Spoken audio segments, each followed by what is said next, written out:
అందరికీ హాయ్ అండి. నేను మీ హైపరాది పిఠాపురం ఎమ్మెల్యే గారి తాలూకా. ముఖ్యంగా ఇంకా ఈ ఓటేసిన గుర్తు పోకముందే కూటమికి గుర్తుండిపోయే విజయాన్ని అందించినటువంటి ఆంధ్రప్రదేశ్ ప్రజలందరికీ కూడా చాలా చాలా చాలా పెద్ద థ్యాంక్ యూ.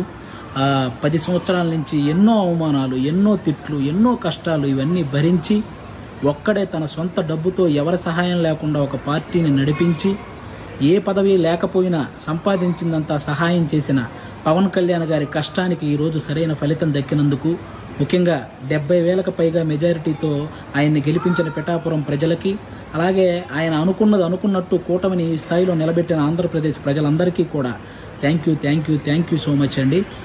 ముఖ్యంగా ఈ గెలుపును అందరూ పాజిటివ్ వేలో జరుపుకోవాలని మనస్ఫూర్తిగా కోరుకుంటున్నాను. ఎందుకంటే మనల్ని మోసం చేసిన నాయకులను విమర్శించండి, అలాగే ఆడవాళ్ళని కూడా చూడకుండా ట్రోల్ చేసినటువంటి సోషల్ మీడియా వాళ్ళని విమర్శించండి, కానీ ఎవరైతే సగటు కార్యకర్తలు ఉంటారో వాళ్ళని మాత్రం ఎవ్వరూ ఏమనకండి. ఎందుకంటే వాళ్ళు కూడా మనలాంటి వాళ్ళే, గెలిస్తే ఆనందపడతారు, ఓడిపోతే బాధపడతారు. కాబట్టి అలాంటి వాళ్ళ జోలికి వెళ్లకుండా మన గెలుపుని హ్యాపీగా పాజిటివ్ వేలో చేసుకోవాలని మనస్ఫూర్తిగా కోరుకుంటూ థ్యాంక్ యూ.